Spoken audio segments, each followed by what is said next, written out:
Ruy Lopez opening, Morphy defense, Flohr-Zaitsev system, 10.d4 Re8 11.nbd2 bf8 12.d5 nb8. Balanced, neither player ever had an advantage. That game was pretty competitive. Both players had an amazing opening. That was an incredible middle game by both players. Both players had incredible precision in the end game. Sharp games are frequently the result of starting with the king's pawn, since it dominates the center and frees up the bishop and queen on the light squares. A typical answer is e5, which builds a position in the middle, controls d4, and frees up the queen and bishop on the dark square. The move nf3 advances the knight toward the center, engages the e5 piece in combat, and sets up a castle. nc6 defends the pawn on e5, advances the knight toward the center, and scans the d4 square.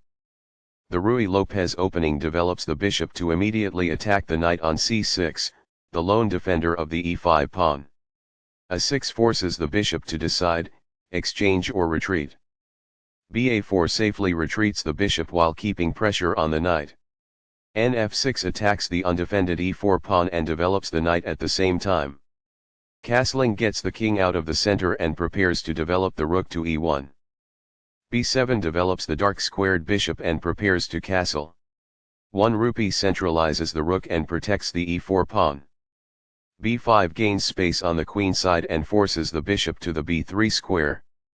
bb3 is forced, but the bishop is well placed because it attacks the f7 square. d6 defends the e5 pawn and allows the light squared bishop to develop. c3 prepares the d2-d4 pawn break and clears the c2 square for the light squared bishop. Castling gets the king out of the center and activates the rook. h3 prevents black from developing the light squared bishop to g4, which would pin the knight and make it hard for white to play d4. Re8 centralizes the rook and opens up the f8 square. d4 attacks the e5 pawn, opens the diagonal for the dark squared bishop, and gains space in the center. By growing a bishop from its initial square, this activates it. This develops a knight from its starting square, activating it. A pawn kicks the opposing knight, forcing it to move or risk being captured. The knight is now on a square that is more secure. This mobilizes the knight, allowing it to control more of the board. This protects the attacked pawn. This kicks an opposing knight. This threatens to win a knight. The knight is thus brought to safety.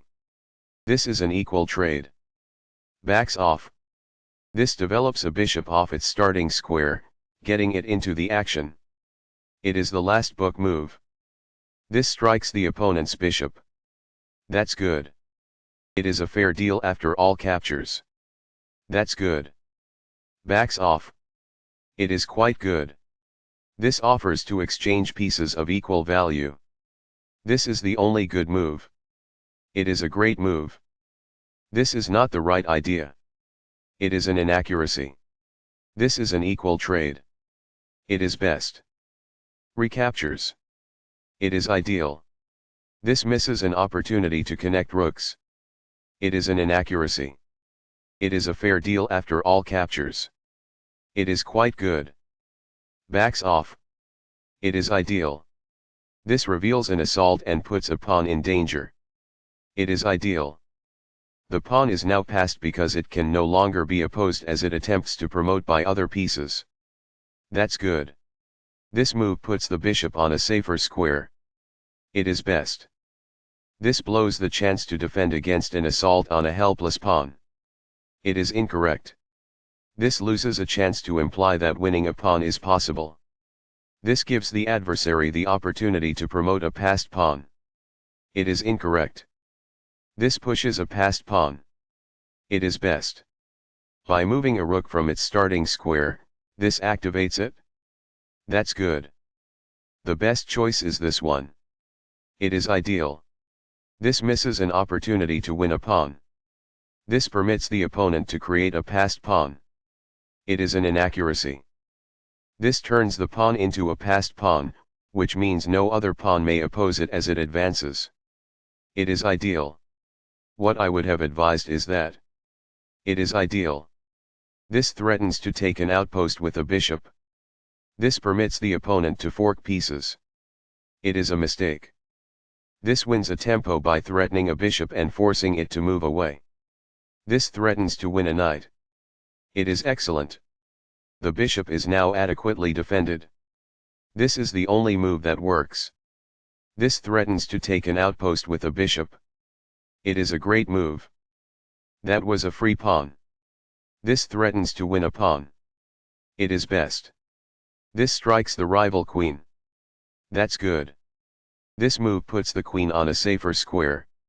It is best. This provides an equal exchange of parts.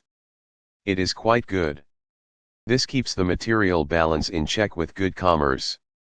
It is quite good. This is an equal trade. It is best. It is a fair deal after all captures.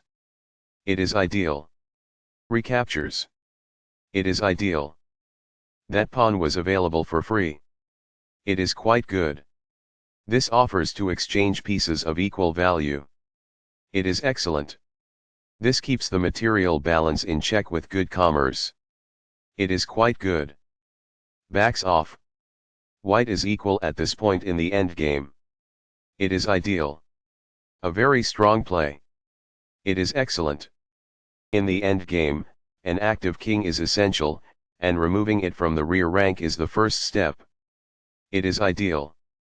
By moving it from the back rank, this activates the king in the endgame. It is quite good. This moves the bishop to a better location, allowing it to control more squares.